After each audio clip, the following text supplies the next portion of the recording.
evening, everybody. I'm Steve Barrios. Welcome to Municipal Notebook. On tonight's show, we'll be talking about a revolutionary basketball game that seeks to compete not against one another, but for individuals to play alongside each other. It can be played by all ages, people who are handicapped, kids as young as 3 years old. It's called Bankshot basketball. We're going to be talking to the inventor of this game, and believe it or not, he's a rabbi. And joining us today to talk about this game is Rabbi Robert Reeve Brenner. Nice to see you, Reeve. Good to see you again. We've been here before together. Yes, we have. I want to talk to you a little bit about the game, Bankshot basketball. You are the inventor. What is Bankshot basketball? Well, like you said, it's a sport that's designed to play not to defeat anybody else, but to try to master the challenge that's there, the sport, the court itself. A little bit like bowling and a little bit like golf in the sense that you don't really play your opponent. There's no opponent unless you decide that you're playing against that person. But the truth is there's no offense, no defense. No one takes a golf club and tries to prevent someone else from hitting the ball with their golf club. Nothing like that. In Bankshot basketball, you take on the challenge of that Bankshot court. And it gets increasingly more difficult as you go from station to station. The player, what he wants to do, he or she or the child or grandparents or families, wants to simply make different kind of trick shots, banking it off different backboards. Different angles. Different angles. It's in the game of angles, precisely. Right. It's like billiards with the basketball. Right. Except it's elevated onto a court.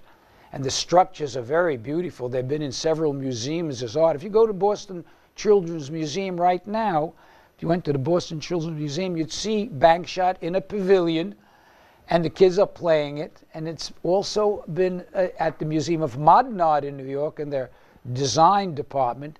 So it's very attractive, and you go from station to station until, put it this way, the first stations are relatively easy. Then they're moderate, then they're difficult, and the last ones are diabolic, maddening. If you make it, you are a superior expert. Right. Not an easy shot. Can you do it? Can you yeah, I can do it, but not all the time. Not all the time. And not perfectly, but I'm pretty good at it. I'm hard to beat at this game. Right. When did you invent it? I invented it in anticipation of the International Year of the Disabled when I was in Israel, and I was doing research on a book. And it was really an outcome of a serious accident that my cousin Janice experienced, which landed her in a wheelchair. Now, she was my childhood friend, playmate. We grew up together, my cousin Janice and I. We played ball together. And then when she landed in this wheelchair, I looked around, I said, okay, what now can I play with my cousin Janice? And the truth is, very little, if nothing, with the ball. Every game of these that we see out in the community, well, they're all very exclusionary. Person in a wheelchair can't play baseball, football, soccer, rugby, tennis at all with everybody else. The truth is you can, though, participate in sports with wheelchair users, differently abled, special populations, if in fact, like you said, you play alongside one another. And if you go up to King Farm, for example, where there's a very pretty Bankshot court. In Rockville. In Rockville, in King Farm, the Matty Stepanek Park. And there you see families and kids, and it's a completely different atmosphere. It's companionable. You have a playmate, not an opponent. The kids are showing each other where they have to strike the backboard in order for it to do what it has to do to score. So they're not out there trying to defeat each other all the time, to beat each other. They're out there to play alongside one another. That's a huge difference. Right. And how did you come up with the idea? Is this basically from your cousin and her being in a wheelchair? I mean, this was pretty intricate design for all these different angles and shots and everything. How did you come up with this whole idea? I tell you the truth. Something like this. Basketball was a obsession of mine when I was played. I still played. I'm in my late 70s. I still play regular basketball. Wow. Yeah. So I wanted to first start with the basketball game, although I did invent Bankshot tennis and pitch and throw and Bankshot soccer, all these different sports as a spin-off of the first one, right? But Bankshot basketball, I said to myself, well, what can we do with the game of basketball which we loved so well? Can't do much with the rim. You can make it wider and you can make it narrower, the opening, but that seemed silly. And the ball is a ball. So the only thing left you can tamper with to make the game equal, total mix, based on universal design, so everybody can do it, is to play with the backboards. And make the backboards, like in billiards, the challenge in the game. Okay. So I began tampering with, playing with bending boards and fixing them in different positions to produce different kinds of bank shots and different kind of angles.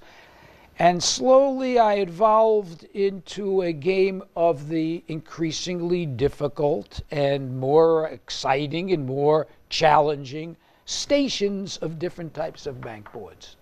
How did you know the ball was going to go in? I tried it. Oh, you tried it? Oh, yeah. Over Every and over one of them. again. And I had a guy, an old pro basketball player named Dick Barnett. Dick Barnett played for the Knicks. Yeah, played for the Knicks, and he was a friend of mine. And he'd come down to our little gym where I was experimenting, and he would shoot. I'd shoot alongside him, and we'd shoot together. We'd eliminate a few of the types of boards because they were too difficult. And we maintained and retained those that really worked and were fun. That's what you got with Bankshot. How many years has it been around now? 1981, 91, or 20, 30 years. 30 years. Yeah.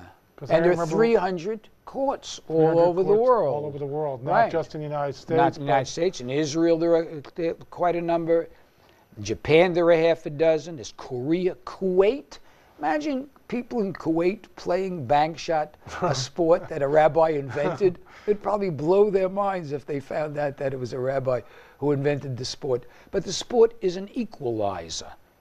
It allows all kinds of ages and conditions. Sizes. It doesn't matter if you're tall or short. Or... It doesn't. You have to make the shots. Right. It's a little bit like golf in that Right. sense, and bowling, where you don't play an opponent so much as you play alongside a player, another Right. player. It's a Right. different idea, different concept. Can it get kind of frustrating sometimes with those? Because I played the game. And it gets very frustrating towards the end when you get those very difficult angles. That's the point. Yeah. That's what it is. Now, it's in Bankshot. You'll find it in. Here's what's interesting about it. Camps and schools. It's the perfect game because ages, sizes, shapes don't matter.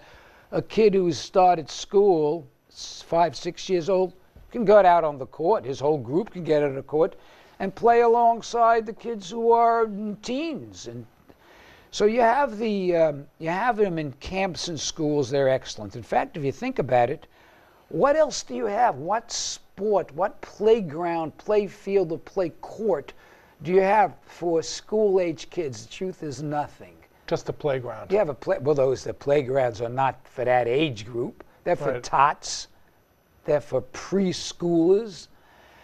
They really don't work. And what's more, what I think troubles me the most is seeing these sham photographs of kids in wheelchairs who are posing in a creepy crawly playground that was supposed to be built for them, and they're absolutely marginalized inside the playground, whereas previously they were marginalized outside the playground.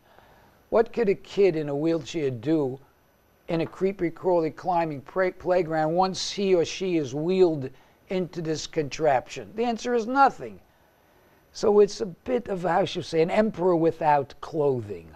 What they need to do, of course, is to start providing for the age of kids in school, and that's what Bankshot is able to do. And then think about the kid who is differently able. he can wheel out into a Bankshot court. And what other court can he wheel out without an appointment and a program? Nothing. Nothing with a ball. Right. And yet society, what does society do? Society invests huge amounts of budgets to play fields, baseball, football, soccer, rugby, huge space allocations. But they're all discriminatory, truthfully, because you can only play with those who are approximately the same size or age as yourself. So there's no real total mix out of those. We put a lot of money, a lot of space into what are down more, how should we say, exclusionary than inclusionary, which is a shame. Right.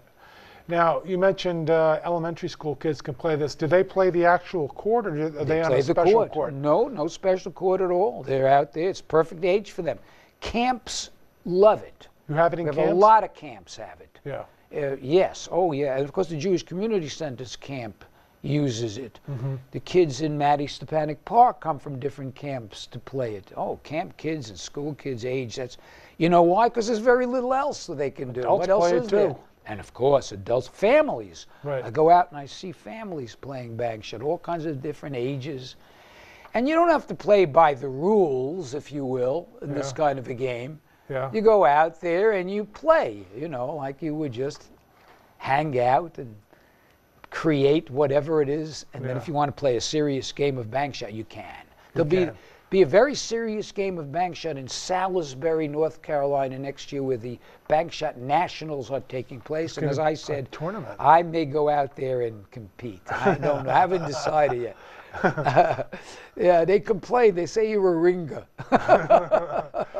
Still have to make the shots, and you don't, and you can't always do so. Right. You got to be right on. You got a shot somehow that goes boards in front of you here, and another board over here, and the rim is over here, and you have to shoot it off that board, and into the rim over here. It's not easy. No. Got to work at it. Got to figure out the angles. A little physics involved here. It's not a game of luck. No. It's a game of physics. Either you hit the right sweet spot, or forget it. You're not going to make it.